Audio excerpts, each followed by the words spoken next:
Jonas glanced at the clock. There was so much work to be done, always, that he and the giver seldom simply sat and talked the way they just had. I'm sorry that I wasted so much time with my questions, Jonas said. I was only asking about release because my father is releasing a new child today, a twin. He has to select one and release the other one. They do it by weight.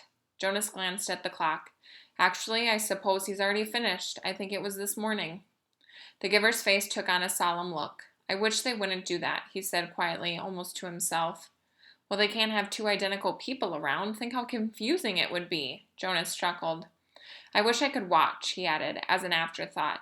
He liked the thought of seeing his father perform the ceremony and making the little twin clean and comfy. His father was such a gentle man. You can watch, the giver said.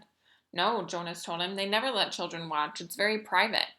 Jonas, the giver told him, I know that you read your training instructions very carefully. Don't you remember that you are allowed to ask anyone anything? Jonas, when you and I have finished our time together. Jonas nodded. Yes, but Jonas, when you and I finished our time together, you will be the new receiver. You can read the books. You'll have the memories. You have access to everything. It's part of your training. If you want to watch a release, you have to simply ask. Jonas shrugged. Well, maybe I will then. But it's too late for this one. I'm sure it was this morning. The giver told him then, something he had not known. All private ceremonies are recorded. They're in the Hall of Closed Records. Do you want to see this morning's release? Jonas hesitated. He was afraid that his father wouldn't like it if he watched something so private. I think you should, the giver told him firmly. All right then, Jonas said. Tell me how. The giver rose from his chair, went to the speaker on the wall, and clicked the switch from off to on. The voice spoke immediately. Yes, receiver, how may I help you? I would like to see this morning's release of the twin. One moment, receiver. Thank you for your instructions. Jonas watched the video screen above the row of switches. Its blank face began to flicker with zigzag lines. Then some numbers appeared, followed by the date and time. He was astonished and delighted that this was available to him, and surprised that he had not known. Suddenly he could see a small windowless room, empty except for a bed, a table with some equipment on it. Jonas recognized a scale. He had seen them before, when he'd been doing volunteer hours at the nurturing center, and a cupboard. He could see pale carpeting on the floor. It's just an ordinary room, he commented. I thought maybe they'd have it in the auditorium so that everybody could come. All the old go to ceremonies of release, but I suppose that when it's just a newborn, they don't. Shh, the giver said, his eyes on the screen. Jonas's father, wearing his nurturing uniform, entered the room, cradling a tiny new child wrapped in a soft blanket in his arms. A uniformed woman followed through the door, carrying a second new child wrapped in a similar blanket. That's my father, Jonas found himself whispering, as if he might wake the little ones if he spoke aloud. And the other nurturer is his assistant. She's still in training, but she'll be finished soon. The two nurturers unwrapped the blankets and laid the identical newborns on the bed. They were naked.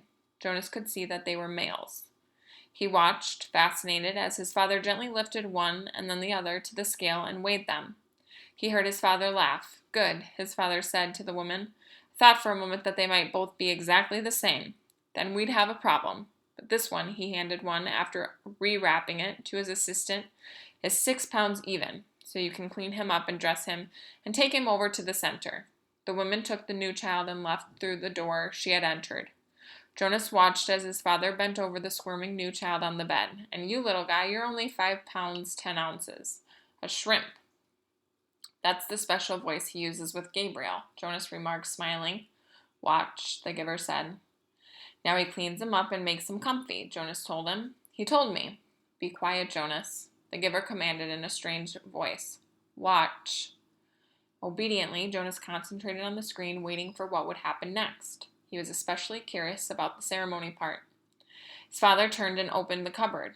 He took out a syringe and a small bottle. Very carefully, he inserted the needle into the bottle and began to fill the syringe with a clear liquid. Jonas winced sympathetically. He had forgotten that new children had to get shots. He hated shots himself, though he knew that they were necessary. To his surprise, his father began very carefully to direct the needle into the top of new child's forehead, puncturing the place where the fragile skin pulsed. The newborn squirmed and wailed faintly. Why is he... Shh, the giver said sharply. His father was talking, and Jonas realized that he was hearing the answer to the question he had started to ask. Still in the special voice, his father was saying, I know, it hurts, little guy, but I have to use a vein, and the veins in your arms are still too teeny-weeny. He pushed the plunger very slowly, injecting the liquid into the scalp vein until the syringe was empty. All done. That wasn't so hard, was it? Jonas heard his father say cheerfully. He turned aside and dropped the syringe into a waste receptacle. Now he cleans him up and makes him comfy, Jonas said to himself, aware that the giver didn't want to talk during the little ceremony. As he continued to watch, the new child, no longer crying, moved his arms and legs in a jerking motion. Then he went limp. His head fell to the side, his eyes half open. Then he was still. With an odd, shocked feeling, Jonas recognized the gestures and posture and expression. They were familiar. He had seen them before, but he couldn't remember where. Jonas stared at the screen, waiting for something to happen. But nothing did. The little twin lay motionless. His father was putting things away, folding the blanket, closing the cupboard. Once again, as he had on the playing field, he felt the choking sensation. Once again, he saw the face of the light-haired, bloodied soldier as life left his eyes. The memory came back. He killed it. My father killed it, Jonas said to himself, stunned at what he was realizing. He continued to stare at the screen numbly. His father tidied the room. Then he picked up a small carton that lay waiting on the floor, set it on the bed, and lifted the limp body into it. He placed the lid on tightly. He picked up the carton and carried it to the other side of the room. He opened a small door in the wall. Jonas could see darkness behind the door. It seemed to be the same sort of chute into which trash was deposited at school.